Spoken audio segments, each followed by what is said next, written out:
Coco 做饭了。没关系，现在有 AI 来帮助我们解决困扰。这次要使用的工具呢，就是这个 ChatGPT 4.0的部分，可以这个创建我的 GPTs。你知道这是什么吗？不知道。就是说，你可以生成一个个人专属的一个 GPT， 然后它可以有一些细分的功能，比如说专门做旅游的啊，专门做数据分析，或者是像我们这次专门做食谱开发的。对，做饭的，现在你要给他一些提示词，让他知道说你到底要什么。那这部分我前面已经列好了，就是说我们的一些需求，还有这个场景啊，还有我们的资料库。场景呢，就是我们30岁以下的年轻夫妻，然后我们家中只有2个人。考量到我们的厨房呢，其实没有烤箱，所以有些烤的啊不适合煮。因为我们是从晚餐的时候会准备隔天的午餐嘛，所以说我们一次是要煮4人份。然后呢，又跟他讲说，因为我们隔天是在公司要微波加热，所以是要避免说那种凉拌啊，或者是那种加热之后就是不好吃的做法。是啊，有时候做一些凉拌的东西，加热完之后就整个风味就变化掉。对，就是什么皮蛋加热啊什么。再来说，它的这个食谱来源啊，我要求他说，它来自他的资料库至少要占到50%。这个模型的他自己也是有。然后我们平常列了一些菜单，在这个下面我列出来。大概在40%，然后其他的10%呢，要让他自己去网络搜。OK， 好，那我们现在就来 run 一下，劝他一下。这边是个 GPT Builder， 你可以这边发送你要的要求给他，这样子，然后他现在就开始在读取，然后他就会帮我们想一个名字叫做 GPT 食谱小帮手。为什么这个名字就叫提供给深圳年轻夫妇的？啊，那是他的健康食。他的副标题，他自己取的。他自己取的，可不可以呢？我说好吧。然后他会根据我们的名字呢，照片，对，生成他这个，对他的那个大头，之后可以公开在整个这个 GPTs 的资料库，所以其实一般人也可以直接搜寻得到。好鬼畜的，还不错吧？就是你平时之前生成都是什么样的？哦，那他这个有点奇怪，他叉子后面还插2根，这是剑吗？换一张好了，换一张。这个也太魔幻了吧！这后面是什么？这感觉是要蔬菜要统治人类，然后后面还把一刀这样插伸出来。对，具体一点，我们走个温馨的风格，不要太科幻。这怎么样？这个还可以，好像童话故事书啊。然后等它这个结束啊，我们下一步就是把我们常准备的料理上传给他。他在吃掉我的食谱。然后再把你的食谱融为它的一部分。那我们下一周呢，就是按照他这个严格进行。那他有什么出错了，我们就狠狠的骂他。然后他就要求他说，帮我们规划下周1到周4的晚餐。然后他现在呢，就会在刚刚提供的资料库进行搜索。他每次都一定要推荐7然。他就有拍黄瓜，说好不要凉拌。跟他讲一下，就是说如果有一些我们现在看来觉得不合适的。可是他一直都在抽我的菜谱，这里我记得都是我写的吧？那我们让他重新换一些菜。好啊，好啊。他周2就是一定要给我们搞小拌菜。但南瓜炖豆腐像是我平常不会做的东西，也许可以尝试一下。怎么样？这个菜单你觉得要挑战看看吗？就是除了周2的，把那个凉拌的菜换掉。可以啊，什么酱焖南瓜。好难哦！好吧，我直接说挑战。综合食材清单，南瓜要2个，炖饭要2个。因为我们有2餐有用到南瓜蒸豆腐。哦，要拿我的手机来采购啦。我们使用的是美团优选，这不是广告哦，但是美团优选真的超方便，可以次日自提，上面的菜啊都超级便宜，所以我现在都再也不去超市买。这是叫什么？四季豆，来400克，对，这个好，500克好了。哦，蘑菇炒四季豆啊，那我要白蘑菇好，白蘑菇好吃。它要是分量不够，我就怪它了。南瓜。然后腐竹条，他真的知道腐竹是什么？青尖椒0.99，枸杞跟芝麻。跳过。哦，芝麻有啦，枸杞没有。好啦，好轻松哦。确定这够哦？不够的话我就59。不够就骂他。对。好快哦。解决1周的烦恼。天哪，真的很方便，就不知道做起来怎么样，可以给我一些奇奇怪怪的建议。那我们就拭目以待吧。好，从明天开始执行。今天是周一，我们要来做饭啦。按照 AI 开给我们的菜单，我们要做2道菜。第一道是蘑菇炒四季豆，第2道是橙汁蜜汁烤鸡。啊，这第2道听起来就有点繁琐，我从来都没有听过什么叫橙汁蜜汁烤鸡。我也没有听过，听起来很谜一样的料理。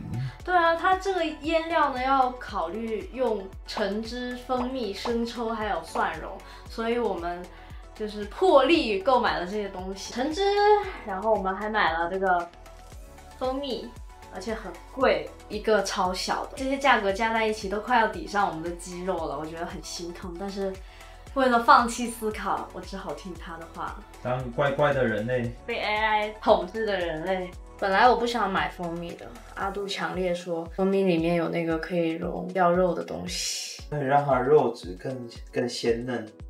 一般，那不会太稀吗？但他说是200毫升呢、这一个多少200毫升啊。啊？这不是黑暗料理哦，这什么鬼啦？我不加了，人家加一半。再加。可以。好啦，剩下给你喝。适量。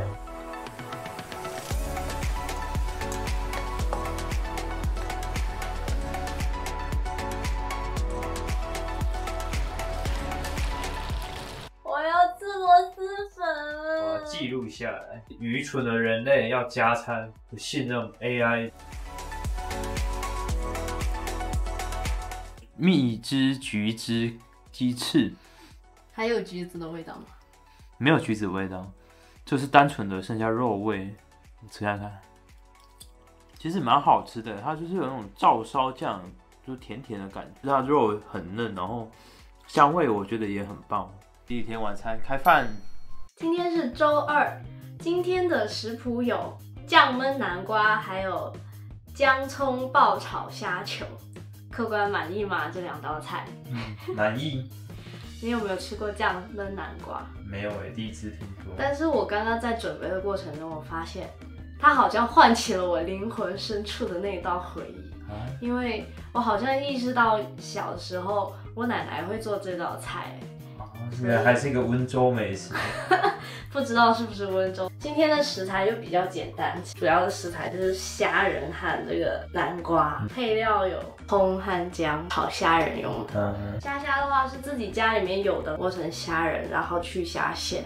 就可能这个比较花时间，但其他来说都不是特别难。就是 AI 给的这种食谱都是偏简单，就是它的辅料就会相对少一点。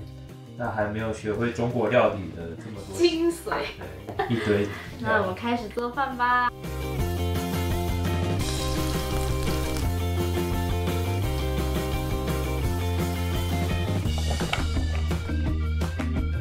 我要按照 AI 教我的，加入酱油、醋和糖，又是酱油醋，温州秘方啊！撒上 AI 亲自嘱咐的芝麻。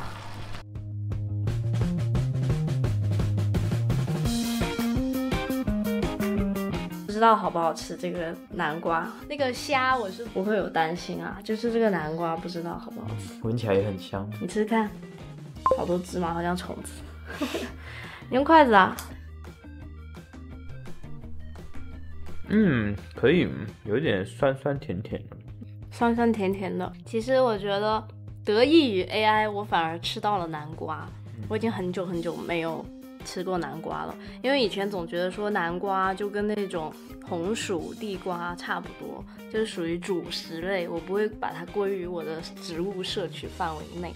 但是因为 AI， 我开始吃南瓜了，而且这周有2顿菜都是关于南瓜哦。我们期待下一顿吧。当当，今天是周3啦，然后准备明天和今天晚上的饭。周3的菜单有南瓜炖豆腐、五香牛肉丝。南瓜就是南瓜，昨天也是吃南瓜，昨天味道真的是很不错呢，中午记忆犹新。但南瓜炖豆腐我着实是没有做过。那第二道菜是五香牛肉丝，它很简单，就是五香粉和其他的酱料腌制这个牛肉，然后就这样炒制而成，没有任何的其他配料，所以准备起来非常的方便。我今天就准备了南瓜、豆腐，还有这个牛肉丝。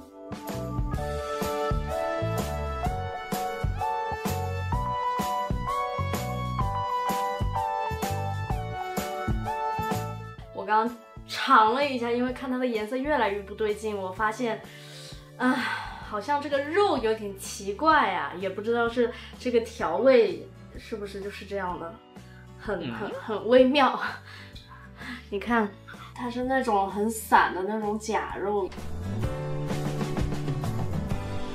你试试看吧。那五香是什么味道？我觉得是肉的问题了。主要是五香粉味道比较浓，但肉本身吃起来比较散一点。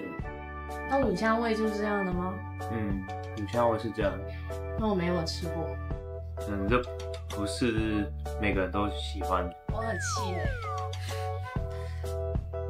对，可能五香粉加这个可能不是很搭配。跟牛肉吗？对啊。那要加什么？加乖乖。去，小学生到了周五都要放假哎。今天 AI 给我的题目也比较简单，第一道菜是辣椒炒腐竹啦，然后第二道菜是蜜汁鱼片，都比较简单啦。那话不多说，我们给它做起来。做牛做马了一上午，终于可以吃饭了。这是我一天中最期待的时刻，可以吃到老婆为我准备的爱心便当，好开心！可恶，这同事怎么还不走？这是蜜汁鱼片，旁边的是辣椒腐竹，这两个菜都很好，可以直接吃干净。我们成功的度过了这一个星期，人类通过了考验。这个星期你最喜欢哪道菜？我最喜欢最后一天的那个蜜汁鱼片，虽然它是鱼块啦。我偷懒用了龙利鱼，不对，没有龙利鱼，是那个什么不好的一个鱼，罗非鱼。不是，还有什么鱼？类似于龙利鱼的一个，忘了叫什么。其实按照 AI 跟我们说的，要用鲈鱼或者是黄花鱼来切片做。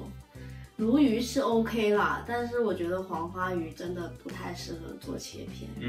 因为以前在美国的时候有个室友嘛，他是四川人，他就想要用那个黄花鱼切片去做麻辣鱼片，结果他做出来的那一大锅啊，鱼肉全部都散在里面，然后因为黄花鱼还有很多小的骨头嘛，然后就吃起来真的会疯掉。所以黄花鱼其实不太适合切片，除非你把它上酱或什么，反正会散。可能吧，我觉得上酱也解决不了。我比较喜欢的是酱焖南瓜，但是周三的南瓜炖豆腐就很不好吃，没有什么味道。但是酱焖南瓜它让我们加了醋、酱油，所以它吃起来是酸酸甜甜的味道。再加上那个芝麻就会很香。好像你从来没吃过我做南瓜吧？是的，然后你不是说回忆起这些童年回忆？对呀，账号就突然间原来其实是有这个深层的这种回忆在的，也让我们吃到一些平常比较少吃到的食材，摄取不一样的营养。所以总结下来，我觉得 AI 这次给的建议还是不错啦，就是真的我可以放弃思考。我那天下单的时候也是，就纯粹只是搜是什么菜，然后都要确认好克数之后就可以下单了。但我觉得有一个小的问题，其实家里面还有一些笋干啊、板栗，因为这次的 AI 的 guideline 让我们都没有去做那些菜。下一步改善可以说给他一个资料库啊，就是说我们家现在冰箱有哪一些食材，如果已经消耗掉了，就要扣掉这个库。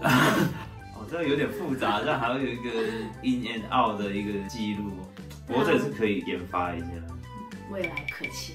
对，那你觉得说，如果是一个新手小白啊，没有自己带过饭，他适合用这个 AI 来开始尝试每天带饭吗？还不错，因为这些菜都比较简单，就是 A 加 B， 然后煎啊、对啊、烤啊、炒啊，千万不要出现凉拌的。对，它可以辅助啊，只是说自己还要有一点判断，人类还是要独立思考。下周的菜你来规划吧。我让 AI 帮我规划。实验证明 AI 确实让我们的生活更便利、更简单了。以后增添新丁，要是什么营养餐，就要靠你来规划了。新丁在这里啊。对啊，狗粮也是1%。好，没有问题。